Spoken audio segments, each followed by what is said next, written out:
Je vais vous le prouver et vous donner les éléments. Je vais commencer par Monsieur Hippolyte Kazembe-Béré, alias Joseph Kabila. C'est important, cette incise. Parce qu'en fait, dans ce pays, il faut qu'on se dise la vérité. Nous avons eu à la tête du pays un imposteur et un usurpateur. Je pèse mes mots et je vais vous expliquer pourquoi. L'ancien président de la République est arrivé comment? Il était l'aide de camp du chef d'état-major général de l'armée rwandaise. Dans ses bagages, il y avait Hippolyte Kanambe, qu'on a fait passer pour le fils de Laurent Désiré Kabila. Or, Hippolyte Kanambe est un agent de l'armée rwandaise. Son chef est et était Paul Kagame, commandant suprême des forces rwandaises. C'est ça la vérité. Cela n'a jamais été démontré.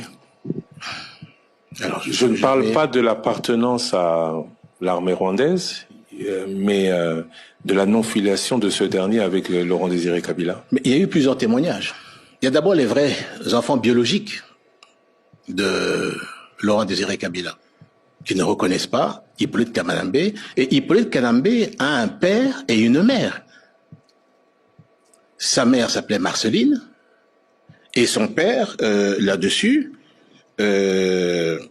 qui était un ancien maquisard également, je vais vous donner son nom là-dessus.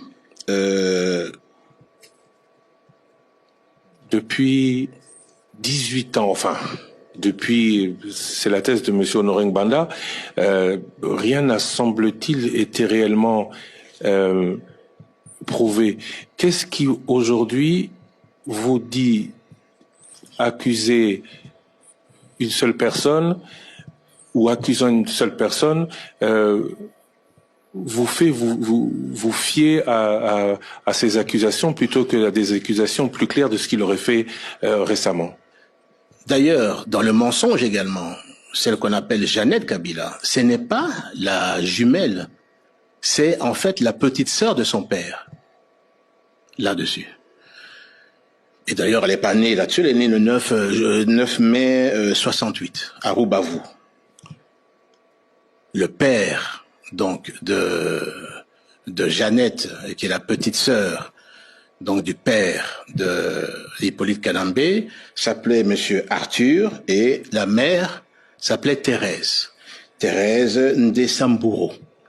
Voilà la vraie identité, d'où on part. Qu'est-ce qui se passe lorsque tout ce monde arrive donc à